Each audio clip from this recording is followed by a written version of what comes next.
sort of situation you find yourself in, distracting your aggressor could work for you. Here we're talking about someone wanting to mug you to get your money, your phone, that type of thing.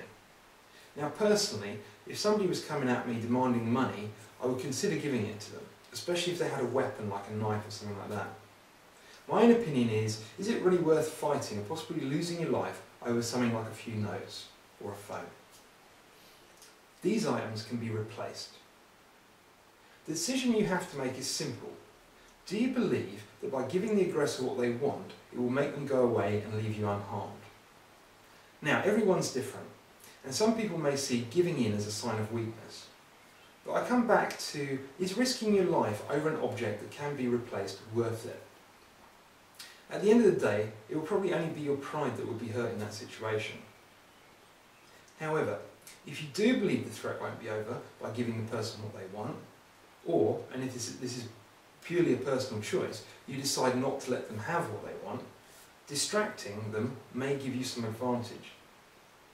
So, the first way you could distract them is simply to start looking as if you're going to give them what they want, and then drop it on the floor as they reach for it. As soon as you drop it, chances are they'll be looking at the item rather than looking at you.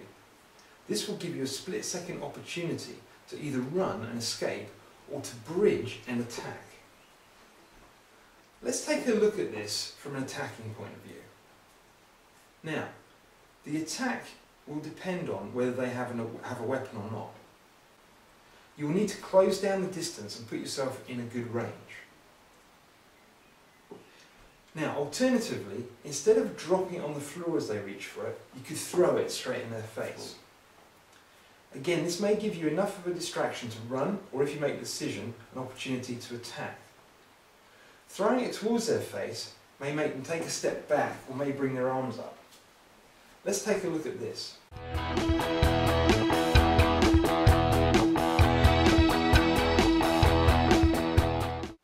Again, distancing here is crucial. You need to be in a good range to ensure your strikes are as effective as possible. Now, the decision on what strikes to use are your own, but train it with different ones to see what you're most comfortable with.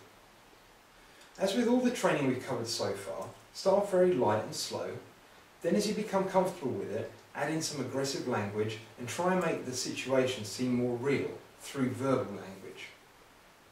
If you find yourself coming in and being out of position when you attack, then go back and analyse what happened. You may also want to think about landing multiple strikes. Simply coming in with one strike will probably not be enough, and if you train like this, it's more likely you'll do it in a real situation. You need to do enough to stop the threat.